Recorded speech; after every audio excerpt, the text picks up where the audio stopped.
I think that's what messed it up.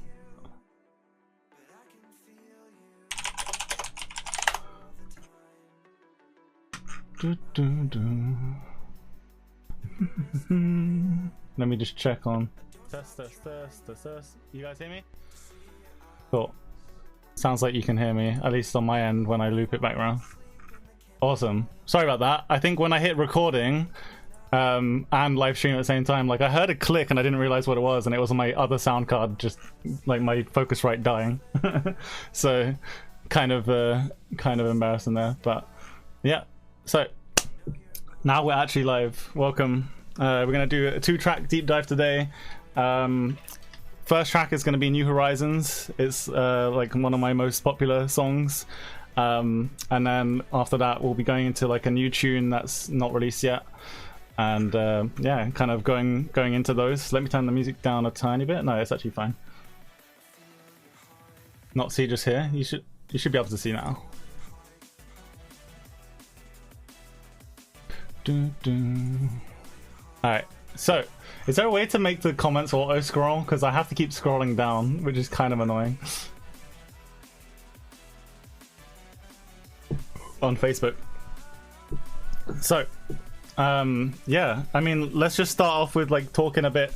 Maybe you guys let me know what kind of things you want me to go into in these tracks specifically, like structure-wise and stuff like that. It might be good to know, you know, based on that, where we're gonna go on these, and then we can have a look. I guess I should just pull up the projects now. Let me just pause the stream on Facebook here so I don't see it. Put it to 1440p. Pause. There we go. All right. Your audio driver stopped working in Reason. That's great. Let me restart that. I thought I was gonna mess up there. You can still hear me? Cool. Alright, let's move over to the scene. So I guess let's just start off, and then when the comments roll in and stuff, definitely structure and mix downs on the drums hats. Okay, awesome. So this is the track. I'll just play it. This is the pre-master with just like a simple limiter on it. I've just got ozone on it. I don't even have any like compression on it.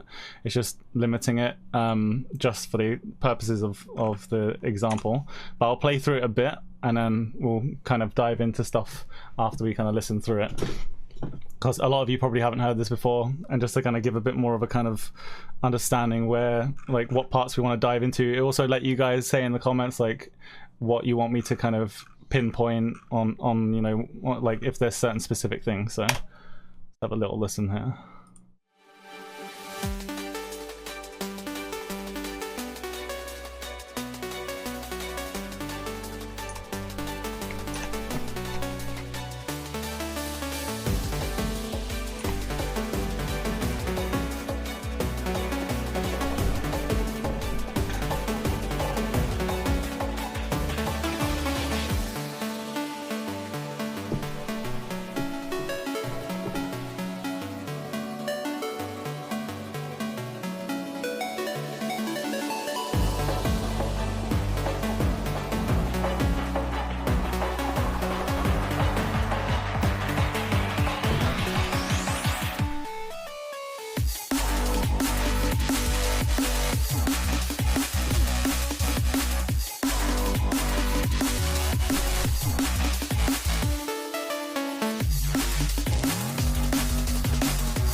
Alright, so that's basically the main structure of the song, especially like the first drop. The second drop is sort of the same, it just kind of changes it up a bit. It like goes into a more heavy thing straight off the bat.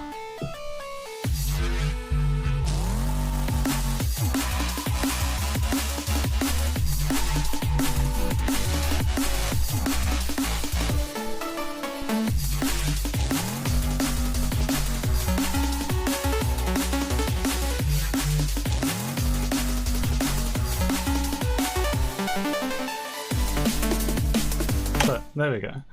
All right, so let's read the comments. So yeah, Reason, definitely. I've been using Reason for my whole career. I love it. There are obviously some downsides to every single DAW, but you know, I love its quirks. You might also notice that my workflow is kind of messy, so I'm going to try explain as best I can, you know, what's what, and I'll try keep it like as clean as possible in terms of how I'm explaining stuff, because like my tracks are a mess. I really don't bother going in and cleaning stuff up when I'm doing it because I know where everything is. But yeah. So definitely structure and mix downs on the drums / hats. So maybe let's start basic structure wise. So like we could start off with like a real kind of quick overview of structure basics of like any kind of electronic music, like any song basically. Most songs will have this structure. So you have 16 to 32 bars of intro. I think this one has 16. And then you have, then you'll have a breakdown build-up, which will last 16 bars. So the breakdown will be 8 bars, and then the build-up would be another 8 bars. So we've got here. Here's the breakdown, and here's the build-up. So that's just a very common structure. It really helps kind of knowing that in terms of making something that will be DJ friendly, especially because you know, when you DJ, everything's got to be in bars of 8 in terms of phrasing. Otherwise it's going to sound very weird if you're doing, like, for example, bars of 4, or even something weirder, like, I don't know, if you decided to do 7 or something crazy. There have been some songs where, you know, I really love them, but then they add in like an extra 4 bars somewhere in the middle of the drop. So when I come around to like making a DJ edit, I just chop that out completely and slice it so that like that part is missing basically, because otherwise it just doesn't really, like, it doesn't flow well in a set when you have to like think about that all the time. That extra 4 bars is going to mess up the phrasing of the next track that you're trying to mix in. So when I produce, I always have that in the back of my head, keeping things kind of DJ friendly and very playable. This song is quite old. I think I made this back in like the end of 2018 or even like summer of 2018. So a lot of the habits that I had here aren't exactly the same as I do now. Definitely now I have a lot more kind of knowledge and experience when it comes to making stuff that DJs are going to want to play and what crowds will actually like, you know, what works well live. So it totally depends on what your listener, like you know, where you want your stuff to be listened, like, you know, what it's designed for, quote unquote. For me personally, I kind of focus a lot on the kind of DJ like kind of aspect of it, but it's totally fine to just make music that's, you know, like completely crazy and designed just for listeners. You don't always have to follow that kind of structure. So yeah, so 16 bars is usually the kind of default. So you have 16 bar intro, you can go 32 if you really need to, 16, and then a 16 bar breakdown, 16 bar build up. Then you'll usually have either 32, but like drops are done in 16, so you either have 2 16s or 3 16s usually. So for example, first we got the 16 here, which is made out of 2 8s, which then slightly vary. So there's one 8 here.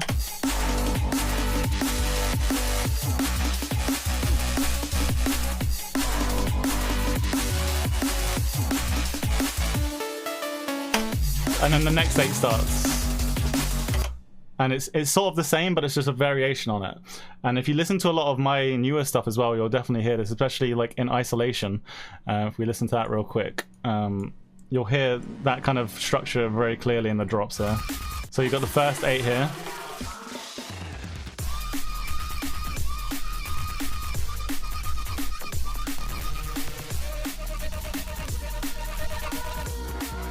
So second 8 starts and you hear the extra layer kicks in. So for example, I just slightly change it up by adding in the kind of staccato gated synth, and it changes it up enough that it makes the listener think and like notice that new element, but it really draws the focus to that new element because it's the only thing that really changes in that section, because drum and bass is designed to be pretty repetitive. I guess it's like in a sense sort of similar to house, but not as repetitive as house.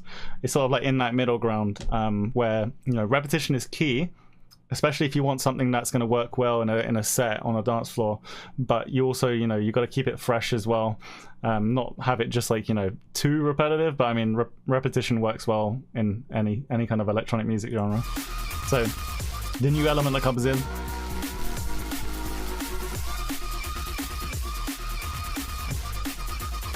So changing stuff up like from 8s to 8s really helps like kind of keep that fresh, and it also pulls the listener's focus, especially if you only change one element or two elements. You can really focus where a listener's attention is going to be, and that's a really useful tool on like making someone focus on an element that you really want them to focus on.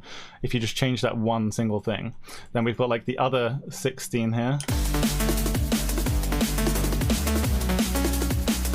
which is like a more melodic section that I did, and then it goes from that 16 into the breakdown again, a breakdown build up. So that's kind of general kind of thoughts on structure, especially when you're trying to keep it DJ friendly. Where do you start when beginning a track? Drums, bass, melody, etc. So usually I have some tips and tricks that I usually use. I have like a folder somewhere. Where is it? So in my samples, I've got a folder like, where are they?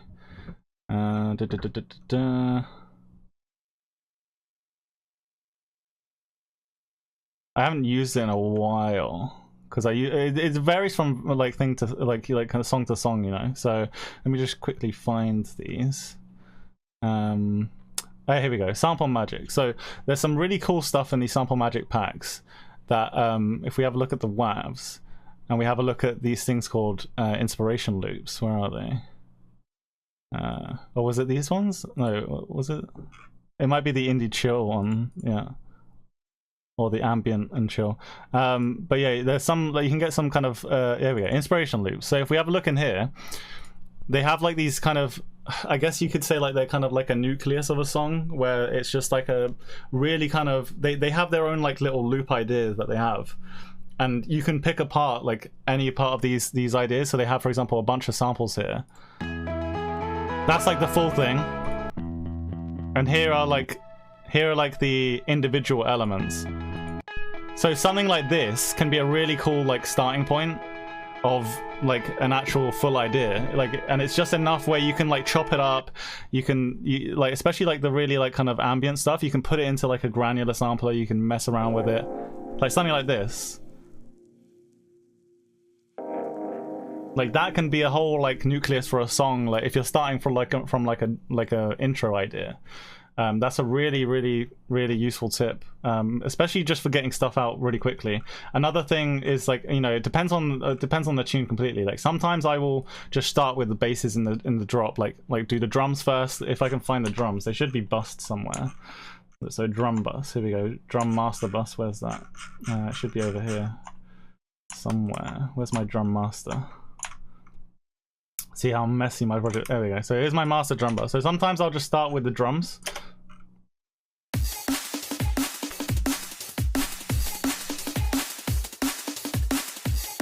So this is a very kind of like, this is a very breaky, shuffly kind of drum pattern. A lot of the time lately, in my newer tracks, I'll be doing more of a rock rhythm. So the way I start is I generally will go to the kick drum. So I'll find some kind of splice kick drum. There's some decent ones that I usually go to from this pack. It's like this Neurofunk pack because I really like the sound of these ones.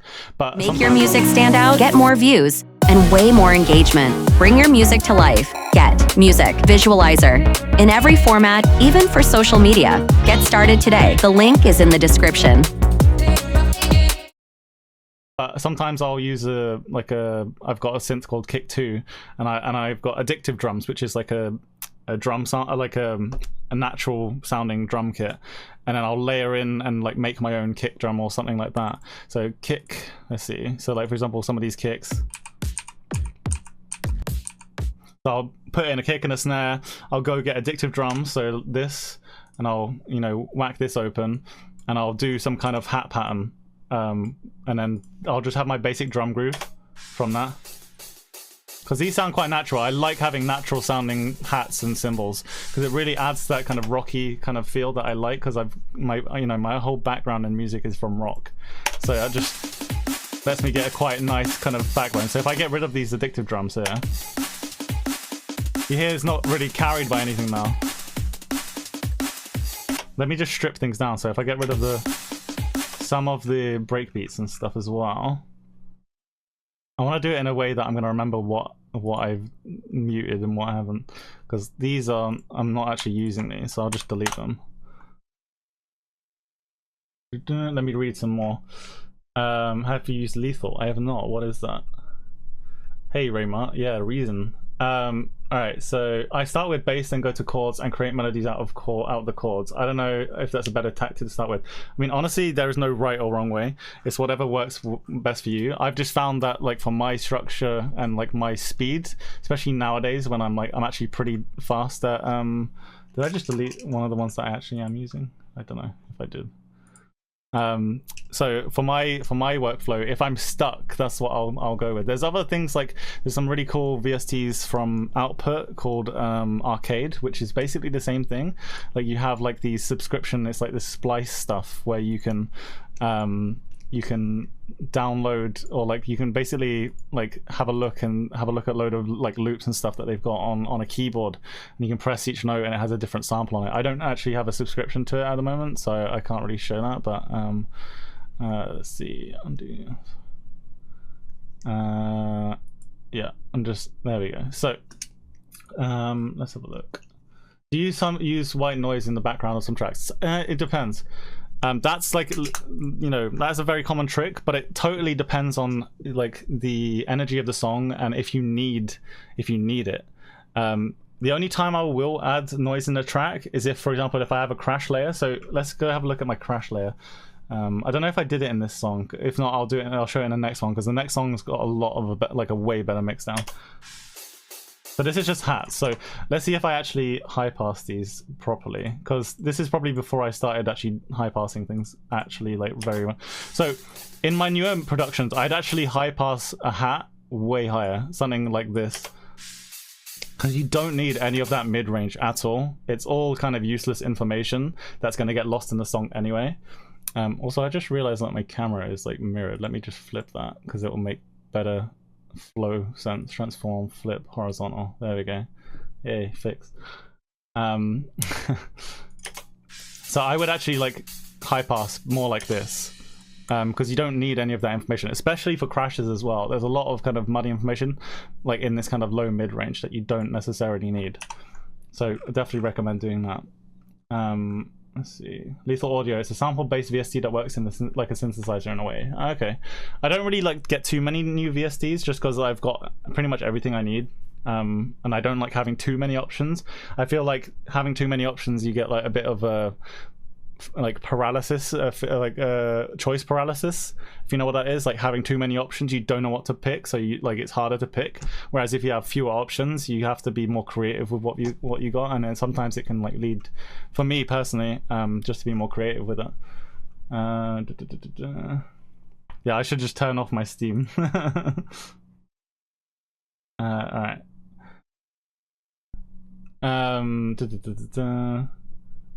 Has drums and really cool synths and stabs pianos. There was a really cool VST I saw recently that does a lot of stuff. Okay, so drums. Let's have a look in. So my main kind of weapon of choice when it comes to kicks and snares is this little thing called Neutron by Isotope. Now, I never use compression on drums, pretty much ever. I used to like bust my drums and compress them, but I pretty much for the last year or so I never touched my drum bus with compression. The only thing I would do potentially is like a bit of parallel compression, just to kind of add some kind of beef in the background to it. But nowadays it's all about volume envelopes for me, and Neutron. I just use good samples if I'm not making them myself, and then I also just use some transient shaping to kind of get the drums where I want. That's where the sub pack helps a lot as well. So I bought my own sub pack like 2 years ago, and it was like the best investment I made, especially for kick drum. Like feeling where your kick drum is with your bass. That was always a struggle for me, getting that kick drum sitting right. But now, like, I'm so used to it, I can't actually produce without it. Where is my kick drum? So you can hear all the like kind of interesting things you can add from, like, you know, 4-bar to 4-bar to kind of change it up, or even 2 bars. Like, so for example, we have this thing here. another break layer that I've layered in. An important thing to note for drum and bass is if you are doing break layers is to make sure that you're either side chaining the kick and the snare, automating the attack, so that the attack on the kick and the snare in the loop, if you're using like a loop machine, is higher on the kick and the snare, so that you can basically sidechain. So it's basically sidechaining, or remove the sample of the kick and the snare.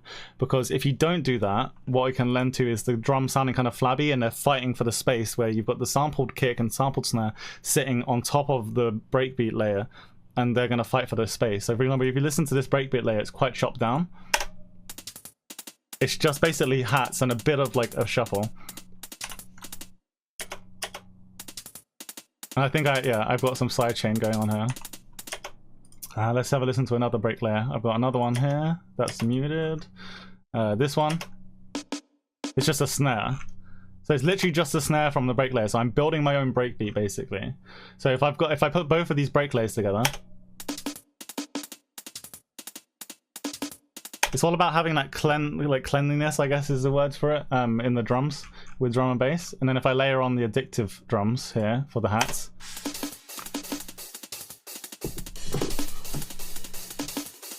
you can especially even hear, like in the second set of 2 here for 2 bars, we have this kind of ride section. So if I mute the other one, you can hear it. Wrong one, this one. So we have first like hats, and then I bring in the ride symbol to kind of change it up. But then I have like a kind of a 16 kind of bar, 16th note kind of roll here. So together it just kind of shapes that up a bit nicely.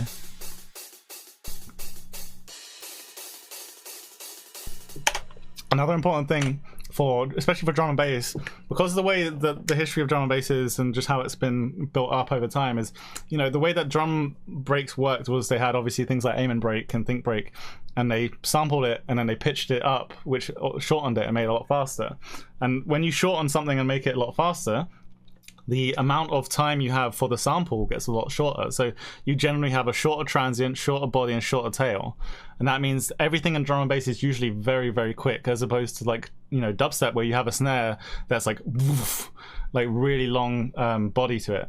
So in drum and bass, everything is quite snappy. So if I'm using addictive drums, I don't generally just like leave the drums as they are. I'll generally go to the hi-hat or something. So if I go to the hi-hat here, and what I'll do then is I'll shorten up the sample, if I can find where the hi-hat is.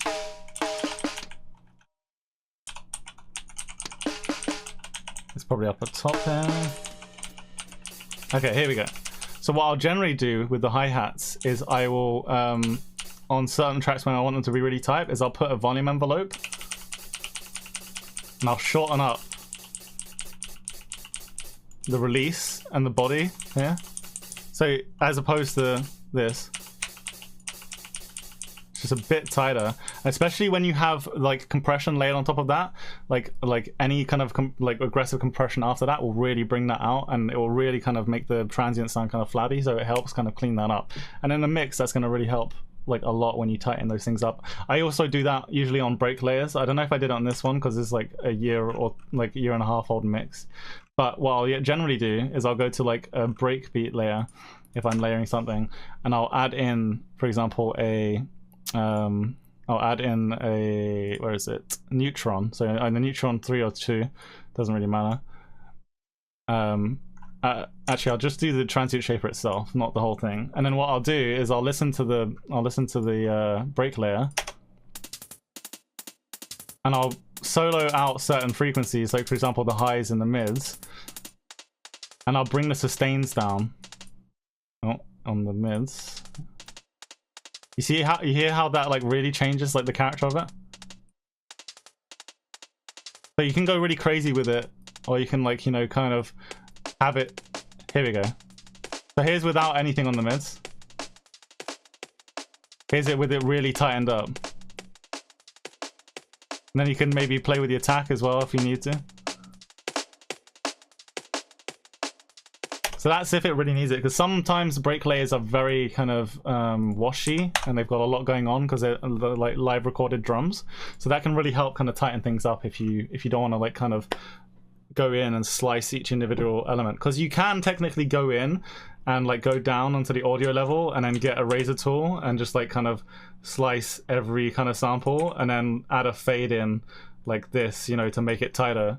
But it's that's a bit kind of long-winded, and it also sound a bit more unnatural rather than letting something like a good transient shaper like that to do stuff like that. So break layers, yes, let's have a listen. Also, so the kick drum, I don't know if I probably did some shaping to it. Let's see, kicks. So I don't know how many of these are actually playing. Are they all playing? That's one. That's not playing. Okay, so I do have layering going on here. So sometimes I'll layer, sometimes I won't. It depends on the kick drum I'm using. This one I obviously have. Now, if you watch carefully, if I move this one out of the way so you don't really get confused. So we've got the main kick here, and we have the second one here. Now what I've done is I've faded in the transient of the second kick, because if I solo that kick on its own and get rid of that fade in, and now if I play them together, you hear how the kick is a lot more clicky. Now if I go back and add in that fade, you hear how softer that kick is now? So it totally depends on what you want, but when I don't have the fade, you're gonna have both of those transients fighting with each other, and you can end up with the transients kind of flamming and having like that kind of a sound where it's like flamming a bit, and I generally just don't like that, and it's very much like kind of recommended not to do that. So I'll generally manually fade if I'm doing any kind of work like that. You can also, if you really want, you can look at the phase of your samples. So for example, you can see like the waveforms here if I zoom in a bit as well. So if you really wanted to get nitty gritty, what you can do is, I think I did it a bit here, where you can see I've aligned the phase of the drums up, so you see the peak meets with the peak. It's it's still a bit out of phase, but generally matching the phase can be useful. And personal experience, I don't think it's that important. The only thing that's important, in my opinion, and in a lot of people's opinions, is when you're layering. So, for example, these two, is to go to your mixer, whatever mixer you have or whatever utility, and just flip the phase of one of the samples. Because what can happen is that when you flip the phase, you might like the sound of one or the other better, because that's that's just how physics work. Because one phase, when the phase is this way, it might be cancelling out something. On this way, it's going to be constructive, basically. I could quickly just do a quick rundown of how phase works, if you guys want. Just let me know in the comments if you guys want me to quickly talk about phase, because I don't know if people aren't 100% sure on like what it means exactly, etc, etc, but yeah, starting to miss Reason now. I mean, they just made Reason 11 that you can use as a VST in other DAWs, like you can use all the effects and stuff. So yeah.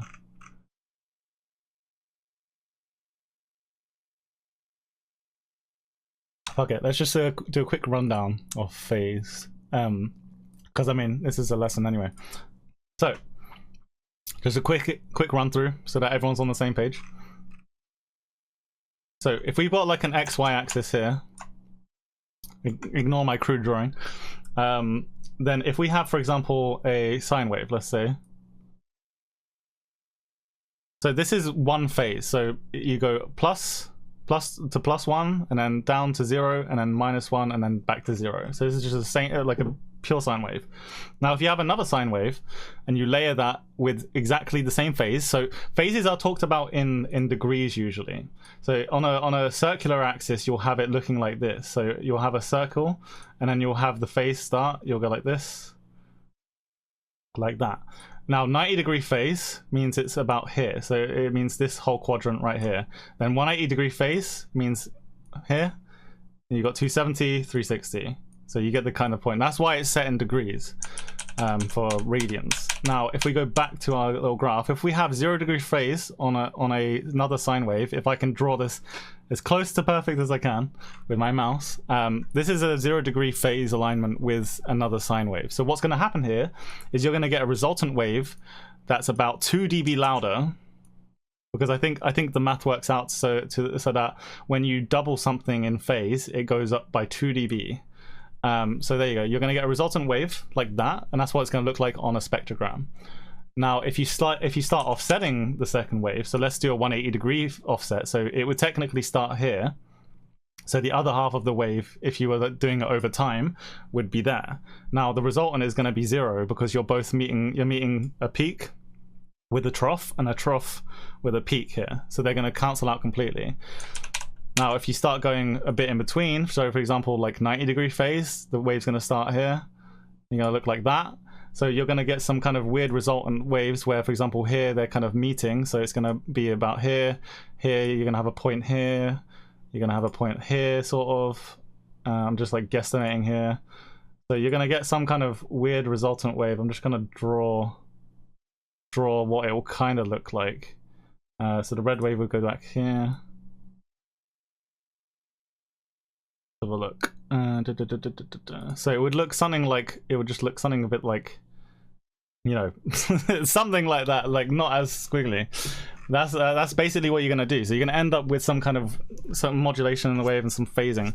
Now on the top end of your sound, it's not as important. The reason why phase is important to worry about is generally because low end. In the low end, if you have phase issues, for example, you might not hear it, but if you have phase issues in the stereo, you can end up with some stuff that cancels out in the end result, and it will make it so that the bass is like less powerful or more resonant in certain notes and stuff like that, and that's not good, especially in a live situation.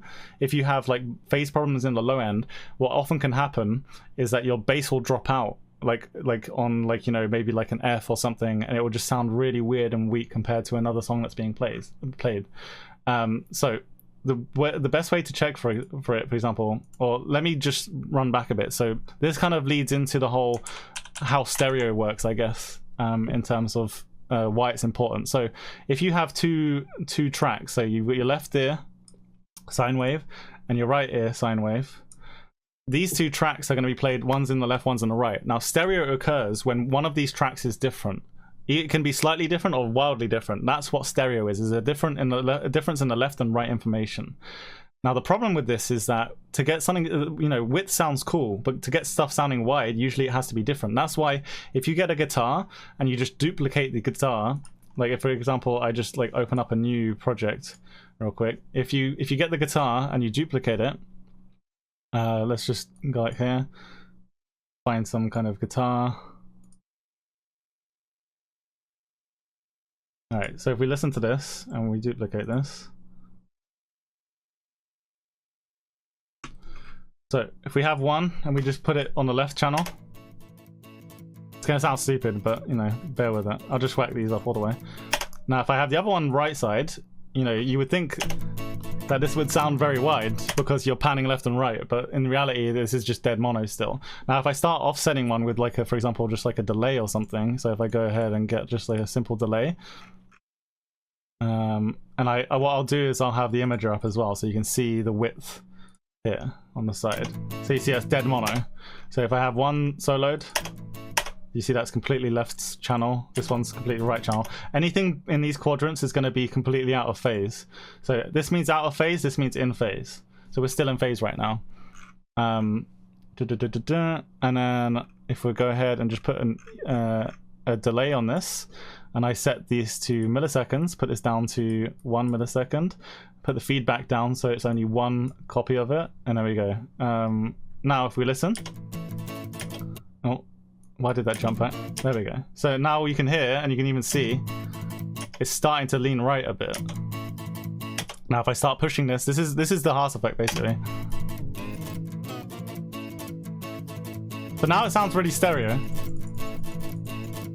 like nice and wide. You know, it sounds pretty cool. But then when I start to mono it, you hear how those two signals are summed together now on top of each other. You can hear the resultant of the delay basically, and it makes it sound really weird and really phasey. Especially if you go down to like maybe only a couple milliseconds, you can really start to hear that phase.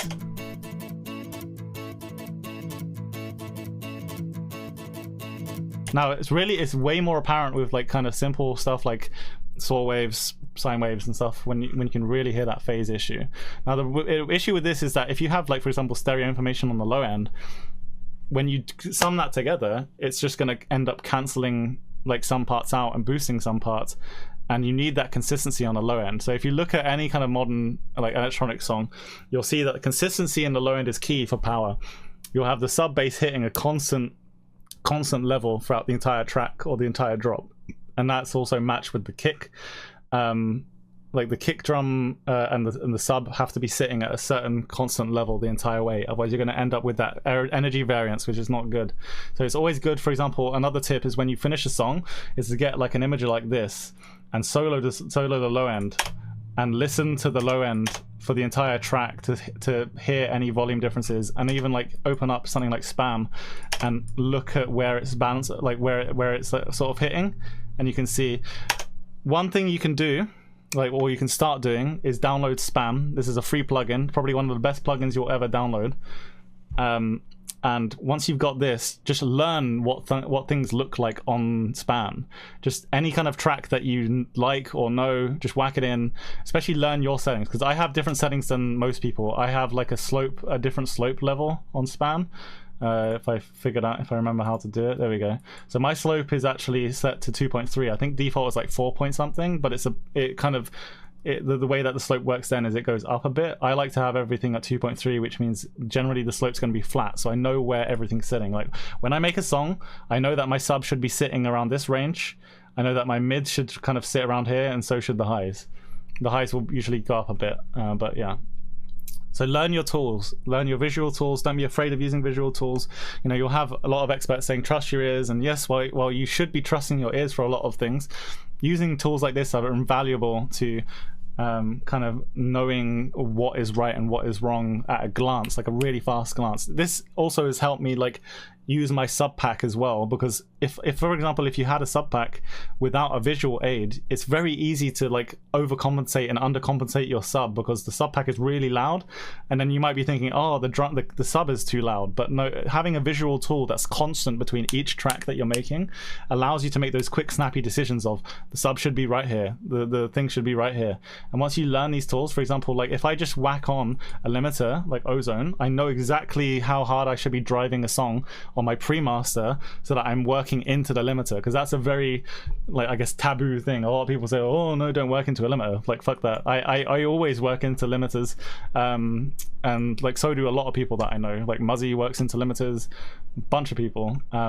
Just, you know, you got to be careful with the info out there. I think a lot of the time there's people out there that say they think that they sound like they know what they're saying, but it's a lot of the time it's like armchair producers who don't actually, you know, make anything like worth their salt, and you know exactly what they're talking about. Then there's obviously, you know, in production there's a lot of I guess kind of, you know, differing opinions. So everyone's going to have a different opinion, and it's going to be based on their personal experience. So, you know, for that, you just kind of gotta trust, I guess, what the majority says, or just like, you know, like the way I've learned is I have like peers, like friends who are around the same kind of skill level as me, or even higher, and I generally, you know, we bounce ideas and tricks and stuff off of each other, and that's a really good thing to have, as like a group of friends like that.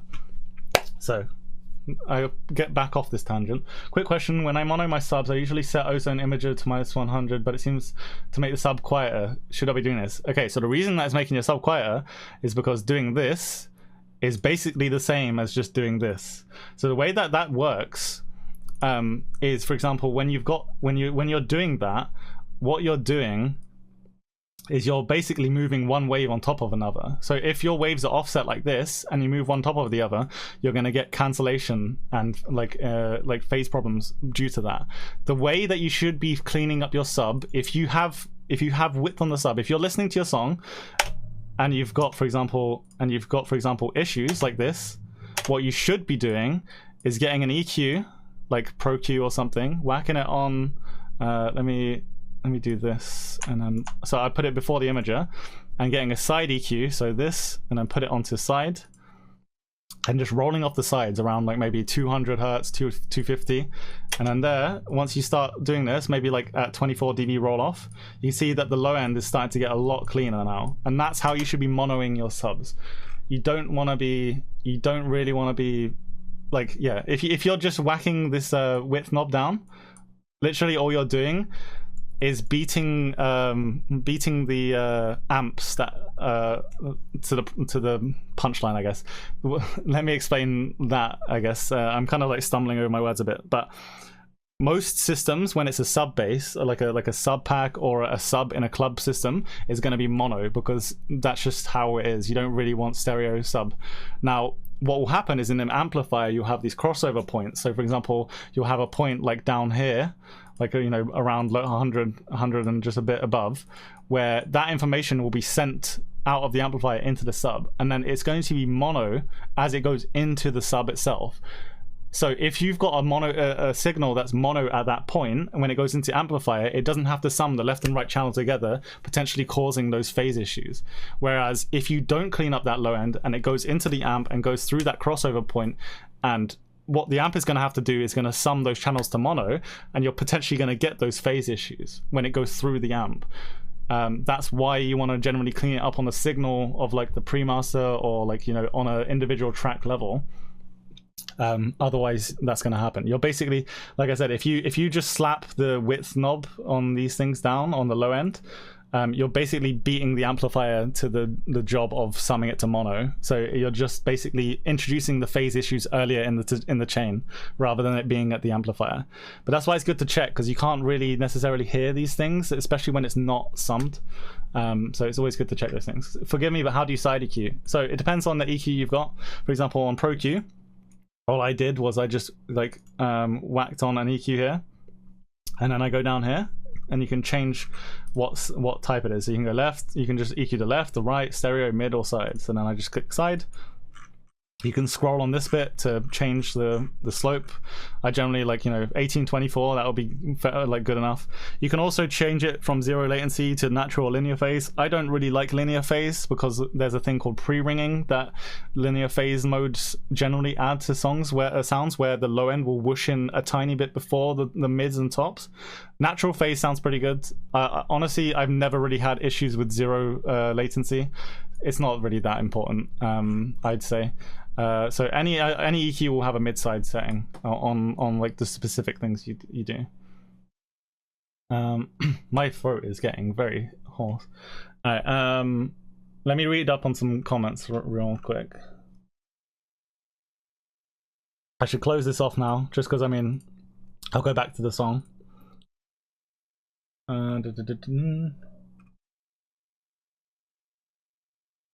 So when you start learning about phase and stuff, you're generally, all of this stuff will bake into your head, and you'll do it without even thinking.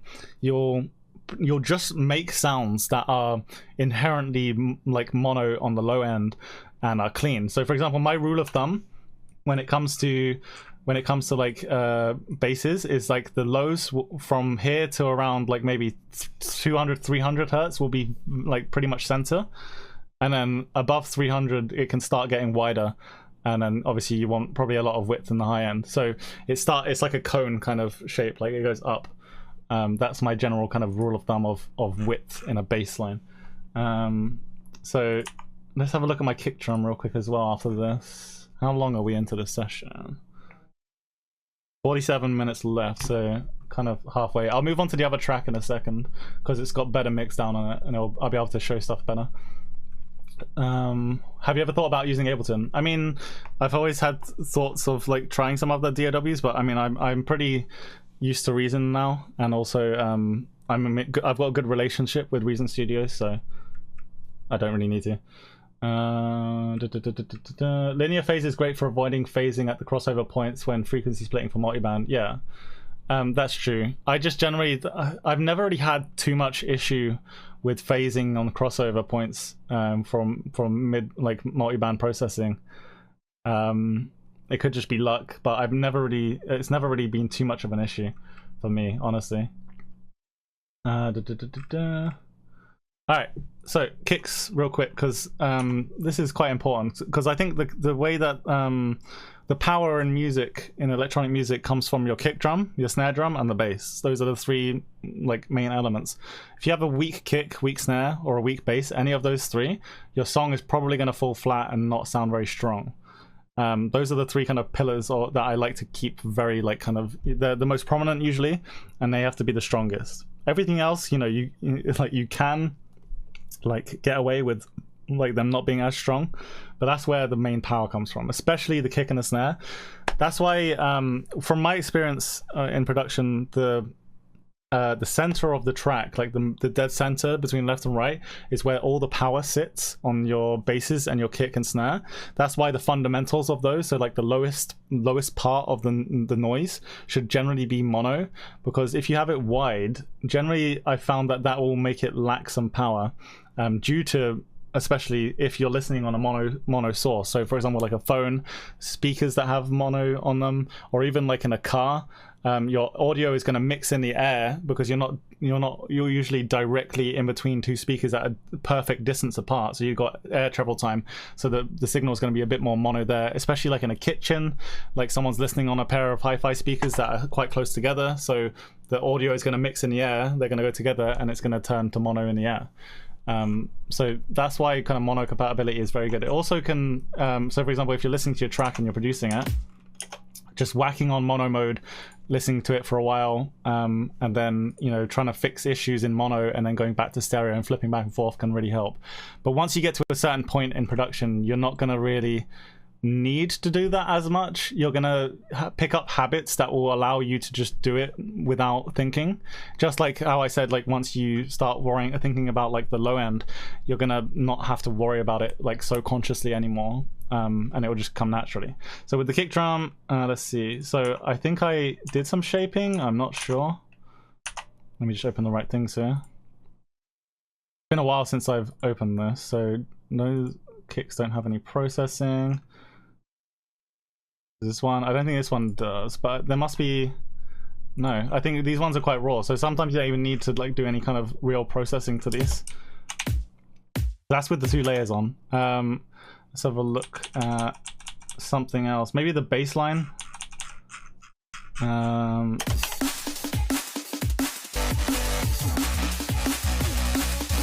So sub bass here, can quickly look into sub bass stuff. So we have a sub bass here with some harmonics. You can see here we got some harmonics on. I've rolled off the top end. I think that was just to eliminate the clicks of the sidechaining. Generally, you'll get sidechain clicks if the sidechain is instantly fast. So for example, if I get Shaper Box up, and then just whack open like a sidechain preset or something. So for example, if you look at this, you'll see that I've got a bit of a slope coming down with the sidechain. So this is where it's going to cut in. If you have it directly like instant, you're going to get that clicking sound on like on your sidechains, and you can't generally hear it in the mix, but if you like solo the high end, you can kind of hear the clicks standing out. So that's why like this, for example, my sidechain preset, I have them slightly offset like that to have a bit of an attack to them, and that will help you kind of smooth out those clicks a lot. And you don't need the sidechain to be that instant, you know, it's fine to have it slightly come in like, you know, with a tiny bit of attack. I actually have some good like YouTube videos up as well of like a lot of stuff in regards to drum and bass production. So if you want to learn more about like, for example, specific on how to do sub basses and stuff, and I'm not going to do it in like a tutorial like this, there's some good stuff on my YouTube if you want to have a look about like how I do sub basses and stuff like that. Because generally a good way, I don't know if it's good to just go into that. I think it might be good to just leave that for like the videos and or like something else, because I think we could go over some more useful kind of general things about this deep dive. Is there anything else in this track you guys want me to dive in on really quickly before I move on to the second track, which is a lot newer? We've only got 40 minutes for that.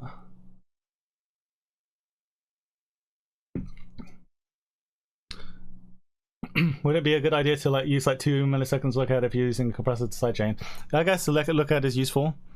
I haven't really used a compressor to sidechain for like a couple years now. Sometimes I'll use it for like simple things like just like leads or just gently sidechaining something. Generally I'll use like things like Volume Shaper LFO tool now, just because it's so much more precise. And when it comes to a compressor, when you're sidechaining, you have to fight against a multitude of things. So you have to fight against the length of the sample that you're using to trigger the sidechain. So when the signal comes into the sidechain, let's see. So for example, you've got like a sample here. If I draw this, you've got a sample here that triggers a sidechain. Now, whatever this sample is going to trigger the sidechain. So you could cut off the rest of that sample here, like this, and you'd only have like a transient to trigger, but you still got a bit of the body left to, you know, to trigger that. You've got even an attack. You could also use like a white noise hit, like a really just sharp white noise hit to trigger, but you're still fighting against that. So what I mean when I say you're fighting against it is inherently you're going to have a hold value when you're sidechaining. So when you're sidechaining and the sidechain gets triggered, it's going to hold a bit and then it's going to release. So there's three kind of things you're fighting against: the attack, the hold, which is determined by the length of the sample usually, and then the release.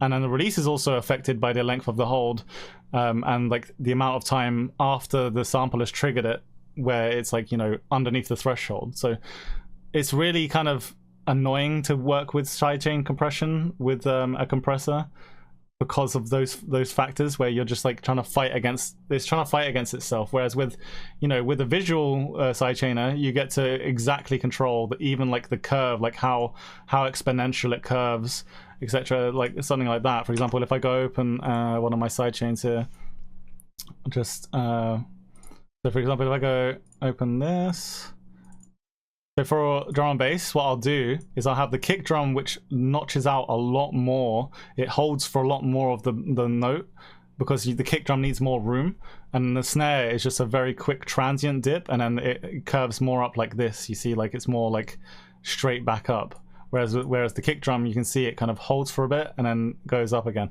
You don't have this kind of level of control with the compressor. It's very kind of janky.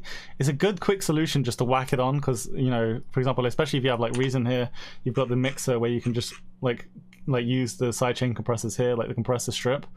But generally, honestly, I'd really wholeheartedly recommend like using Shaperbox or LFO2 or some other kind of LFO device that you can like customize like that.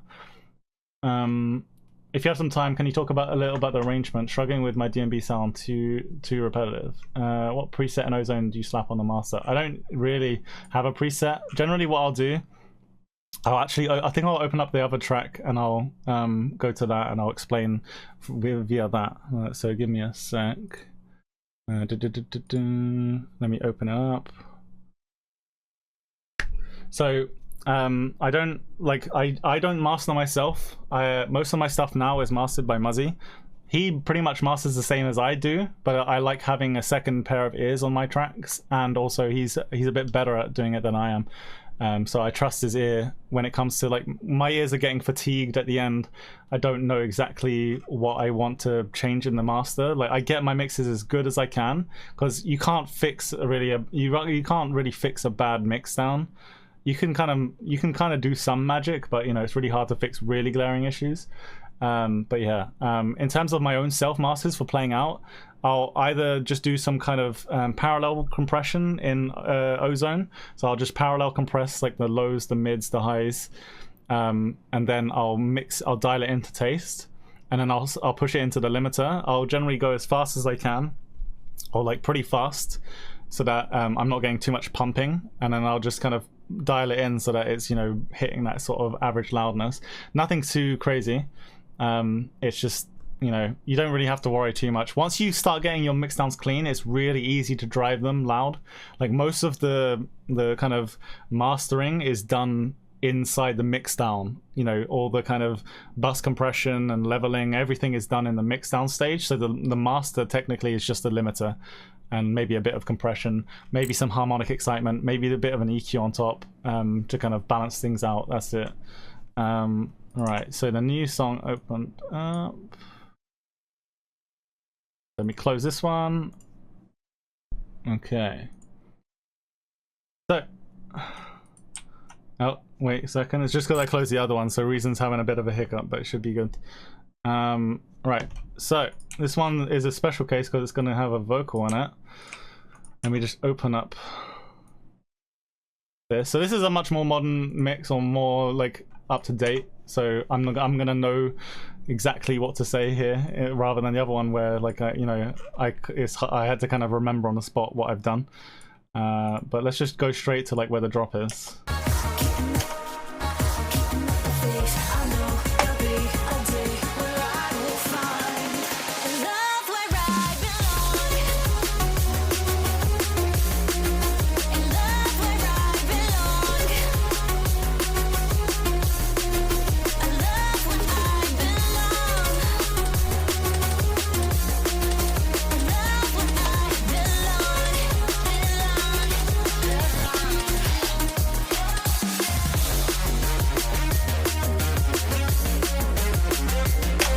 Alright, so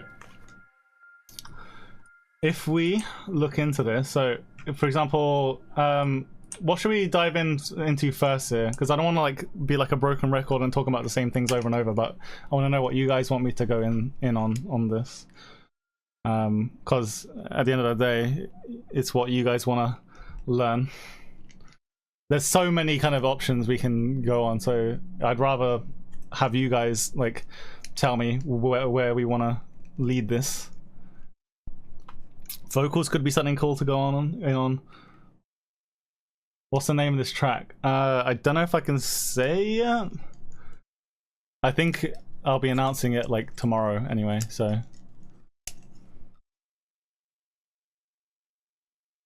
Gonna wait for the comments to catch up a bit.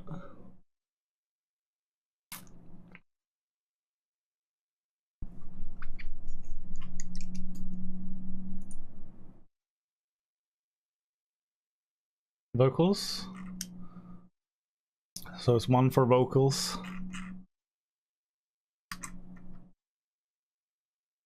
Sound design. Do you mix your fills the same as the rest of your drums, or do you process them individually? So we've got 1 for vocals, 1 for sound design, 1 for drum fills. It's a good question. I could do the drum fills one real quick. So if I go find my drums.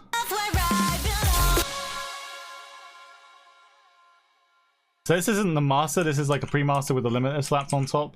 So it's not the exact final thing. Here's the tom roll, I think. There you go. Yeah. So this is the tom roll. So this is actually like the chain. I have like an intro drum chain where in the build up I just have like some hats and some tom rolls and stuff. So it's all done separately on this chain here. So we have the addictive drums. If I look at the kit, don't know if I've edited anything. Let's see, the hi-hat, no volume envelope. The toms, I definitely have a volume envelope. So the problem with toms is if, for example, if I get rid of these volume envelopes, and I look at like, and you listen to how kind of long they ring out. You hear that, especially that last note, you hear how long that rings out? Now if I apply all the volume envelopes,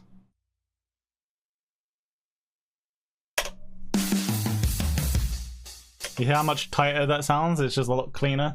You can also, because the problem with doing this is that you can often make your drum sound kind of muted and flat. So it's a very fine balance to get. That takes a bit of experience. But what you could also do is you could also split the high end of the, or like the top end of the drum. So from like the mids and above, and then the lows, and you can make it so that the lows decay a lot faster, for example with like a neutron or something like that, and that way you can make it so that the lows don't ring out super long but the high end does, and then it sounds a lot more natural in that way. But I just generally like to just do volume envelopes because I can get them dialed in pretty like good in the track.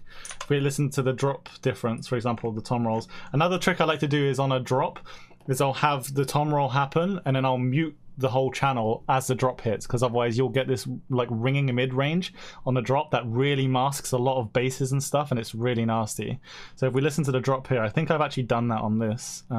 Yeah, I do have a mute on off, so let me just solo these. So if we listen here, you hear how it just cuts out there. Now if we get rid of the volume envelopes, so it's not actually going to sound too different if I get rid of the volume envelopes now because of that mute on the drop. So if I do this, it sounds pretty much the same, but if I got rid of the mute and showed you the difference, it just rings out an insane, like a sane length. And if I unmute the song, you'll probably be able to hear how muddy that sounds. Yeah, that's a really bad like low mid-range like ring on, and like this on, especially on the sub, I can feel it like phasing. It's just really nasty. But with like the mute on it, even just the mute and not even the volume envelopes, it's like so much cleaner, so much cleaner. So I'll just reapply these volume envelopes. Also ignore the white noise that happens, that's because I've got some kind of VST. It's like a VST that just adds a bit of weird noise sometimes when it's affecting stuff. and then it takes a couple seconds to turn off. Can you go into process when writing your melodies chord progressions? See, honestly, probably not, because I'm not too versed in doing melody work. For me, I've come from a background. I don't know if you can see it in the back. Can you see my guitars that way? No, you can't. So I come from a background of rock, and I learned guitar.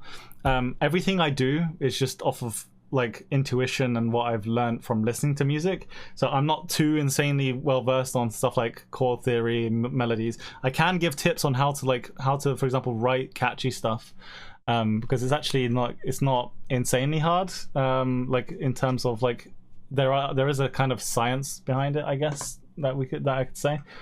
But yeah, let's have a look. What else do we want to go? Vocals and sound design for sure. Love the kick and bass.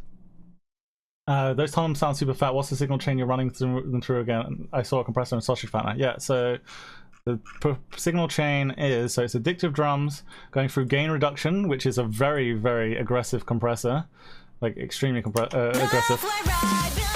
And then sausage fattener, good old sausage, is only going 3%, so you know it's not crazy. But like without them, it sounds like this. You just can't even hear them.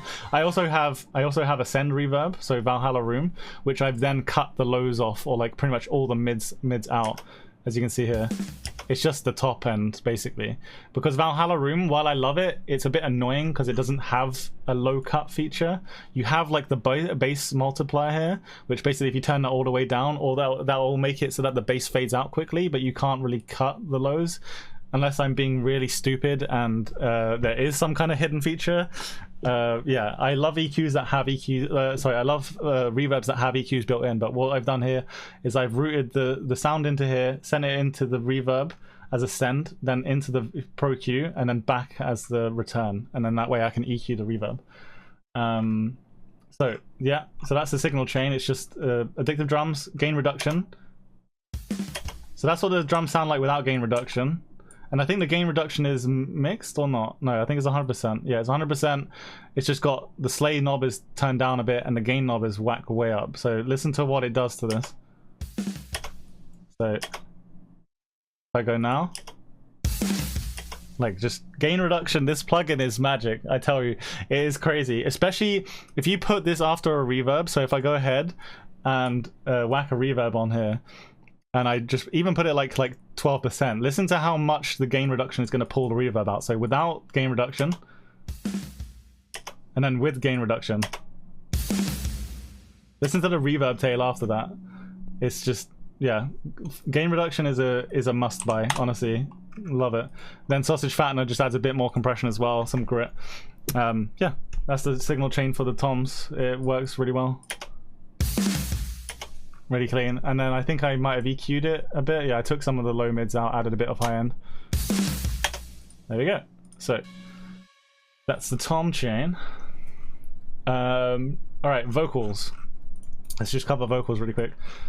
Because the bass design in this is pretty simple. So I honestly don't really sound design as much as I used to.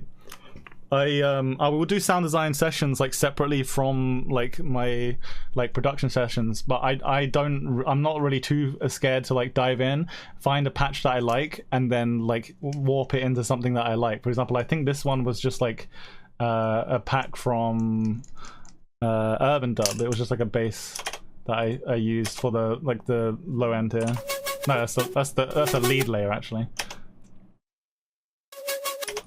But don't be afraid of like, you know, warping kind of presets and stuff to into your own kind of thing. For example, I did some sound design stuff, especially for Faceplant, for example. It's not like in a sense of I can't sound design. Like it's in the sense that, you know, sometimes a lot of it is to do with speed of getting ideas out. Because sometimes sitting there and trying to make a certain sound where you know something, like you might be able to find something like might be a lot quicker. But even on the same like hand, there's certain sounds that are like I know how to make on the top of my head. So like for example, like a resonant Reese or some kind of other bass, I'll just make it because it's a lot quicker. For me, it's all about speed. So for example, you know, something like like this noisy Reese. Like this is like a really kind of easy sound to make. But if I make your music stand out, get more views, and way more engagement. Bring your music to life. Get Music Visualizer. In every format, even for social media. Get started today. The link is in the description. if I needed to make one, I'd just probably just do it. And then like if we got a pitch bend on it. Like, can I pitch? So generally, like for example, let me see. I think for this song it was probably just a phase plant preset, and I warped for the bass. Have a look if I can find it. The vocal chain, I can run some good tips on it because I love processing vocals. Is this one? I think this might have been it. It might have been a Reason bass, like a Reason one. Yeah, so this was just some Reason thing that I modified to work with what I wanted. So I, messed with the unison, messed with the filters that I was using, changed up the amp envelope, run this through FabFilter Saturn. This is another great plugin for distortion. If I bypass it, adds a bit more kind of warmth to that low mid. Then I've got Scream that I think I don't activate till later.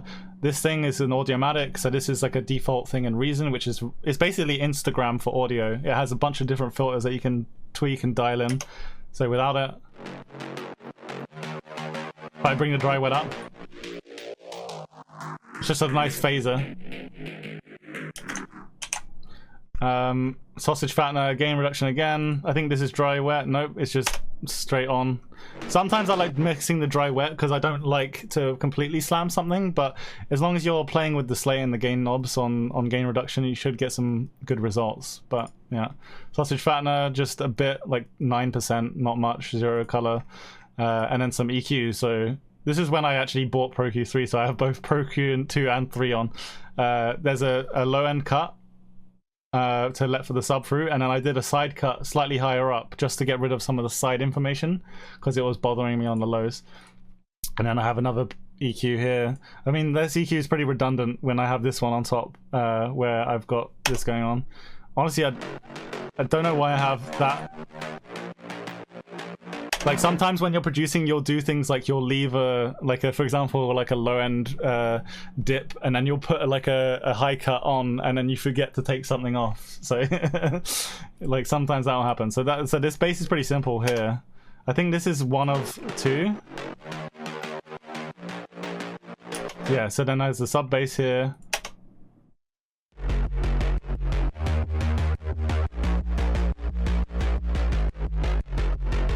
But for this track, the bass wasn't even the most important thing, so that's why I didn't really worry about it too much, because it's not really, this isn't really a bass focused track. It's very lead and very lead focused, very melody focused. Let's go to the vocals, because I think vocal processing is a very kind of mysterious kind of thing that people have no idea about a lot of the time. And bad vocal processing and bad vocal takes and stuff just can ruin a track completely. So here's the lead. So let me bypass this. I've got so many things going on in this vocal chain, it's going to be hard for me to like this is the whole vocal chain plus yeah, there's a lot to go over. So I think for the rest of the session, I think we'll probably be going over this vocal for the next 20 minutes. So I'll bypass both the bus and the first chain. It's very complicated, so I'll try go through as much as I can. Is that Roxy running away? I might have to open my door in a sec because my cat's going to want to go out. Alright, so God, this is going to be hard. So with a vocal, my general kind of starting point is, especially for this one, I ran an RxD click on it, which is just a isotope plugin that gets rid of mouth clicks, like that kind of stuff. Give me 1 sec. Let me let my cat out. There we go. All right, so D-click, because it needed some D-click. This is what the raw vocal sounds like, by the way. Keeping up the faith, I know there'll be a day where I will find. You can hear why I declicked it now. So let me, oh God, I guess I can go through and like manually bypass each one. Let me try that. Let me just do this. Bypass. do that. This one, I guess, is not on. I'll just need to remember that. Alright, so D-click on versus off. This is a very cool plugin. Keeping up the faith, I know they'll. Give it a sec to catch up. Keeping up the faith, I know. Listen to how much cleaner that vocal is now. Keeping up the faith, I know there'll be a day where I will find. There's a bit of a volume jump there, but like with the compression and stuff, it just goes away. Keeping up the faith, I know there'll be. So that, yeah, especially that bit there. No, there'll be a day where a day be a day. Be a day. Yeah, that all that moisture basically gone. Then there's a soothe. This is basically dynamic EQ on steroids. This is for de-essing. So if you look, it's going to soften up a lot of the high end. Be a day where If I delta this, so if I show what it's getting rid of, this is all the information it's removing. So it's getting rid of a lot of these resonant peaks that I don't necessarily want. Be a day where I will find and love where I belong. And then we're running into another de-esser, just for a bit more. A day. Which is just pretty simple. Then a Saturn. So I really wanted to overdrive this vocal. This is a taste thing. You don't necessarily need to or like want to overdrive all your vocals. This was just because I wanted a bit more energy in the track. And on top of like having a really energetic performance, having a bit of like colorful like overdrive and distortion on a vocal can really like kind of sell that. So the Saturn really comes through and like helps. You see I put it on warm tape mode. I put the drive up quite a bit. And yeah. A day where I will find is this one and love where I belong. I think this one I automated. Yeah, well, let's see. Be a day where I will find and love where I belong. You see in the drop I've automated it to be 50 like dry, 50 wet. Yeah. And love where I belong. I love where I belong. Just adds that nice kind of I just like that tone. And another gain reduction. This one's just dry wet, so it's like what 44%. If it was full whack, it would sound a bit overblown.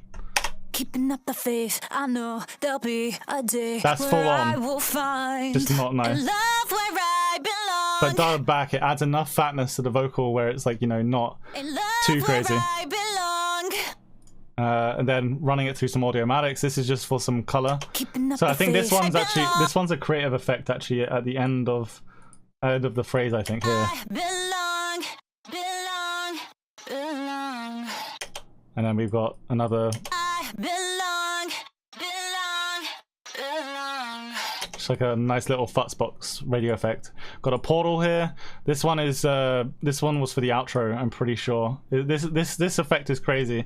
What this will do is it's like basically like a sample and hold thing where it just will like glitch up your vocal or like glitch up anything. It's just so crazy. I think I did it on the outro here. Never alone, never alone. Love, where I belong. Yeah, so portal is crazy. Then I think I had a slight room verb here. Or let me see what it is. Love where I belong. I think this was also because I generally do all my reverbs and stuff as a send effect rather than an insert. So I think this was a creative effect somewhere. Where do I go? Like at the end, I think this is actually the outro. Yeah. So that's why I had an insert reverb. Then I have a pro Q, just chopping off the lows, bringing down the fundamental bit. Oh, I think it was the fundamental or just the upper mids here. Where do I go? Yeah, so just touching that fundamental up. Then if we go over to the vocal bus, so we have another. So every single vocal chain is running into this. So that's why I've got stuff like soothe on top of that, because I'm running a soothe over the distortion, because the distortion can bring out some sibilance and stuff that I don't really want. A bit more compression on everything, so it just dials it in. It's quite gentle. It's a 4:1 ratio, nothing crazy. Then there's a little alter boy and micro shift. Now these are like quite creative effects. So I think these ones are dry wet. Yeah, so it's quite dry wet here, where I've got it very, very dry. If I unbypass these. Now this is what the signal chain sounds like with all of these on. I'm so close to home, so close to home. Love where I belong. Yeah, Portal is quite a CPU hog, yeah. In love where I belong. So you can hear, especially what Little Altar Boy is doing. Listen to what the Little Altar Boy is doing to the vocal on the top end. Let me get rid of all these like delays and stuff so you can hear it way clearer. Okay, so this is what Little Altar Boy is doing. This is a great little plugin. Love where I belong. So that's without anything on it, and then with Little Altar Boy on with a bit of a mix. Oh, can I play it? Oh, there you go. Sorry. Love where I belong. You can hear just a bit of like a top end kind of shrillness to In it. love where I belong. Just added a bit more of that kind of that aggression to the vocal that I wanted. And then the little micro shift is basically a stereo kind of imaging tool, very useful for making things sound wider. It can create some phase issues, so you got to be careful and check things in mono so that they're sounding okay still, but I love it for certain things like vocals and stuff like that. I never use it on the low end of something though. Love where I belong. So, am I running? In love where I belong. Let me turn these Love both where off I real quick. belong. Alright, here we go. Love where I belong. Here we go. So this is completely dry, Love where I belong. and then with micro shift on. Love where I belong. So if I bring this up, In love where I belong. so what I did is I used it as a creative effect towards the end of certain phrases right here, just to add in that kind of stereo. Then Little Altar Boy obviously adding in that, and then we've got the reverbs, delays and stuff. Now these are some tips for adding in reverb. So if we say we've got this vocal here, right, and we want to add in our first reverb, so let's say we're going to add in this Valhalla room. Now let me just check the signal flow. Yeah, so if I just add in the reverb, let's say I've only got this reverb on, yeah, listen to how the reverb reacts whenever there's an S word or something. Keeping up the faith, I know. Can you hear that sharp kind of reverby sound? Keeping up, That keeping up the let me find an S, like a really similar one. calling out my name on and on. It moves me like a drum. To you that's brought me here tonight. So every time there's like a tss or a S sound, you can hear that the reverb is starting to sizzle. Is it you that's brought me here tonight? Now, what I do is when I do a reverb send or like a delay send, what I'll do is I'll take the chain and I'll put the send through a de-esser and completely remove all of the S's from that vocal that's going into the reverb. And then obviously you want to probably EQ out the lows of a vocal reverb anyway. So now with the DS signal going into the reverb and then the lows being cut out, this is what it sounds like. Listen specifically to the S's and the F's and how the sizzle is basically gone now, but the reverb still sounds quite bright, because if you just kind of low pass or DS the reverb after, it can kind of neuter it. But this is why this kind of method is really useful. Is it you that's brought me? You hear how like the S's are still intact, but if I get rid of these, Is it you that's brought me? you hear how the S's are really popping out now on the reverb. Is it you that's brought me here tonight? And now it's like a really nice like warm reverb. You're coating that upper mid range where you want it, and you're not getting all that annoying kind of sizzle on the reverb. Another, for example, if I turn that reverb off and go to this reverb here, I think this might be a plate or something. Let's see. Let's see if this is a plate. Is it you that's brought me here tonight? Here it's a lot more apparent. Is it? You hear that S. Is it? So then if I bring the DS on before that, Is it? Is it? you hear how much softer that is. It's like a nice kind of mid-range verb. So I'll stack these up. Same thing for this reverb as well. Just exactly the same thing. Just de-essing before the signal. Is it? Is it? So I generally like to stack a couple reverbs on a vocal. Like a plate verb, room reverb, sometimes a bit of a hall reverb as well. Mix them so that they're all kind of playing with each other and it sounds quite natural. So this is with all the reverbs stacked on top of each other. So we got the 3 reverbs. Is it you that's brought me here tonight? You can hear on the sibilant words, it's not sizzling, not popping at all. Let me show you the difference between the DS's off and on all the reverbs. Listen to how much these vocals pop. Oh, I went the wrong way. I should have bypassed, not put them off. Sorry. There we go. So without the DS's. Is it you that's brought me here tonight? That's really, really bad. Now with all the DS's on, the night and day difference. Is it you that's brought me Nice and warm here reverb. tonight? No sizzles, no crazy S's. Same thing with the echo here, like the delay.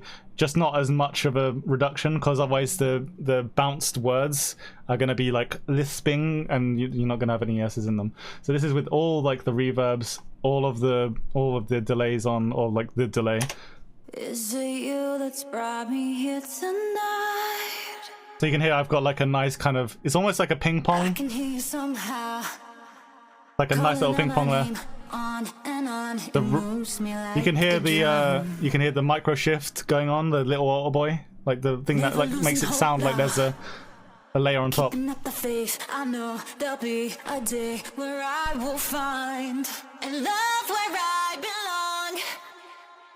All right, so that's not the only one. On top of that, I had a parallel channel. So if I go listen to the parallel channel, so this is a parallel channel of the first chain that we looked through. So I've got a DS obviously.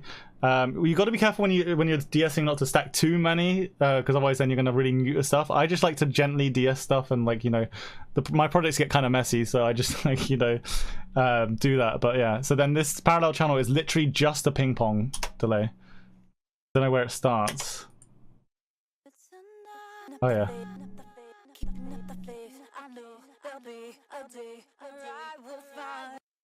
Oh. Oh yeah, and then I just faded out on the pre-drop. So this is a really long really long ping pong. So with it together, it's also dipping on the vocals as well.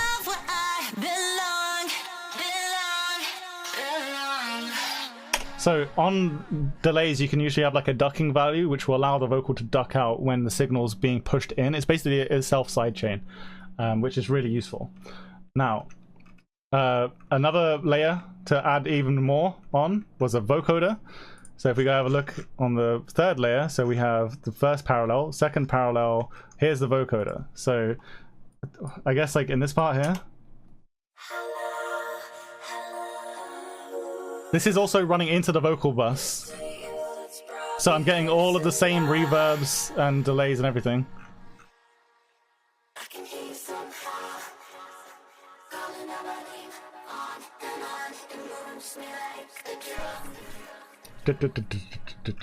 So yeah, just a simple vocoder with chords that I did.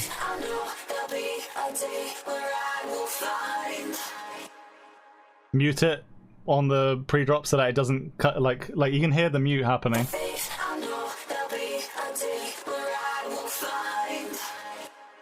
Like there's still a bit of the delay because it's on the send, but I liked keeping that delay going a bit because it kind of like nicely transitioned into the drop. But generally when you're transitioning from like a pre-drop to a drop, you'll want to make sure certain elements are muted. Otherwise when it rolls over, you can lose that impact of the drop happening. So that mixed with the other vocals, I can show you how that sounds like stacked up. Now you can hear the distortion is quite a lot on this track, but in the mixed down, especially it depends on how like the song sounds overall. It's totally just like a creative choice. So, you know, and certain songs other songs I've done, I haven't put any kind of distortion on the vocal. But what I will say is that saturation and tape saturation, even tube distortion can be a really cool method for adding brightness to the top of a vocal without making it sound like just an EQ spike. Because the way that saturation works is it like multiplies the harmonics on the top of your sound. And yeah, so this is what the vocal sounds like with those three things. So the first process chain, the second is the added ping pong delay, the really, really long one. And then the third is the vocoder layer. So this is what the build up part sounds like with all three of those things. Hello, hello. Is it you that's brought me here tonight? And you can hear there's not a lot of too much low mid in this. I can hear you somehow, calling out my name on and on. It moves me like a drum. You can hear how that vocoder really adds a nice kind of backing to it. Never losing hope now, keeping up the faith. I know there'll be a day where I will find a love where I belong. So that's all 3 layers. I think that was it. I don't think there's any other layers. That's the vocal bus. I think that's all of them, apart from like just some ad-libs and stuff here and there, which I've just processed pretty much the same way. So with all 3 together and the like the song here. Hello, hello.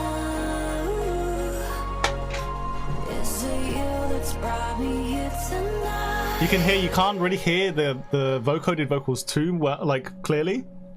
It adds that kind of element. If I mute the vocoded vocal, you'll hear like what it's missing here. So if I mute that. Hello, hello. Is it you? Like, it sounds fine. It's just like, you know, I felt like it was missing something. You could also get backing vocals done. I just love vocoders, so I decided to layer in a vocoder. And now listen to how different that kind of vibe feels. Like, it kind of blends it in a lot nicer.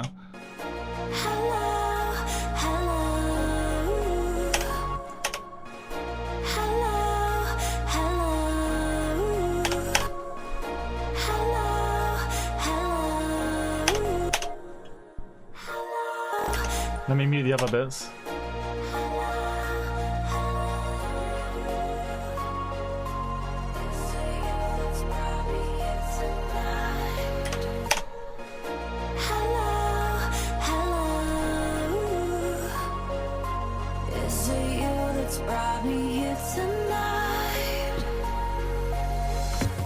Okay, cool. So that's pretty much vocal processing 101. There's a lot more to it. It's just like experimenting and learning your tools and keep coming up with your own things that you like to do as well. There's a lot of this is just developed over the years of what I like to do for my vocal processing.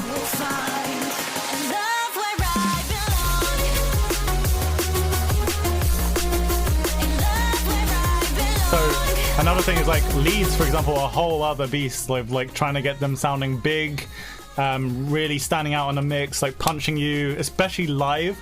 Like once you start going to events and like especially like big ones, you'll start to listen to what works and what doesn't work live, especially if you're playing stuff out, and it really helps you like nail in those kind of sounds and sound design and even structuring and stuff like that of what works well and what doesn't at all. Like that's a really huge thing. Alright, so I think we should be wrapping up here. See if you mess up, but yeah, we've only got a couple minutes left before we end. Does anyone have any like last minute quick fire questions before we wrap up? Just feel free to ask in the chat. I don't think I can cover any like really technical stuff in the project because I've got like 2 minutes left before I have to wrap up and then go eat. But yeah, hope you guys have enjoyed the session today. It's good fun. I always love teaching. The only downside to teaching is my voice like dies after it. I can already feel my voice getting really sore, so I'm gonna have to go get a water and go drink after this. But yeah, let me know, especially even if for example for a future session, what you guys would want me to cover, like specifically, because we can do things like sound design and stuff. But the thing with sound design, I feel like there's just like a lot of material out there on sound design. Like everyone focuses on it, and I personally don't think it's the most important thing in music, especially not for certain stuff. Like yeah, in like for example rhythm and stuff like that, where it heavily focuses on having like really unique bass sounds and stuff like that, is really important. But in a lot of genres, it's not really that important. What's more important is sequencing, phrasing, and just like the whole idea. And that's what I've been focusing on for the past couple of years myself. Like really stuff. Professional. Thank you. Sorry for the intro where the audio wasn't working. You know, sometimes tech issues happen. So yeah, nothing I could do there. I tested it and it was just like, nope, not gonna work. But yeah. Let me put some background music on. Thank you, Alyssa, and thanks, Andrew, and thanks to anyone who's sticking around like the entire time or who's still around. They've tuned in halfway. I've recorded this, so hopefully the recording is good. I'll be sending that to Alex over like very soon, so he should have it uploaded somewhere, I guess, if you want to recap some stuff. Yeah, I guess we should end that there. Also, I don't know, like Alex hasn't asked me, but maybe there's some room to do some feedback sessions at some point, because I've used to do that a lot on my Twitch stream. That was like a big staple of my Twitch stream, was doing feedback for people, but I stopped doing that basically almost like a year ago now. So there might be some room to do some good like detailed feedback streams and stuff. Alright guys, we could also do some sessions in the future about just talking about more like obscure things like business, how to network and stuff like that, because those are kind of topics that are very hard to come by. I feel like those topics are more like sometimes almost even more important than the music themselves, because a lot of music and just how careers work is people skills. It's just how you talk to people, how to get around doing stuff, how to, you know, sell yourself and that kind of stuff. All that kind of stuff is very important when it comes to being successful, quote unquote. So yeah, and thanks, Yashar. I'm glad to see you've done some really cool stuff now. If you guys don't know, basically Yashar, he's obviously Crimson Child, and I used to do like SoundCloud feedback and stuff like that, and he always used to come by my stream, and it's great to actually see him like improve over the years via feedback and just his determination and stuff. It's always really cool to see like people like improve as like the years go by, when you've heard their stuff when they've started and stuff like that. So yeah, show us your cat. She's probably not here, but give me a sec, I'll go grab her.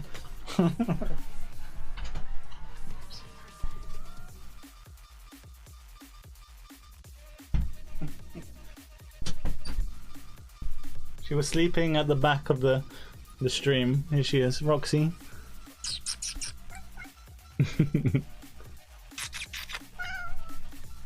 So, cool. Cat's always important for the studio. No worries, dude. Alright, so climbing over the CDJs. This is why if you have CDJs you need protective covers if you've got a cat. Alright, so yeah, catch you guys next time. Hope this was of use. Bye bye. I don't have the outro scene on this on this computer, so you can just have the intro scene.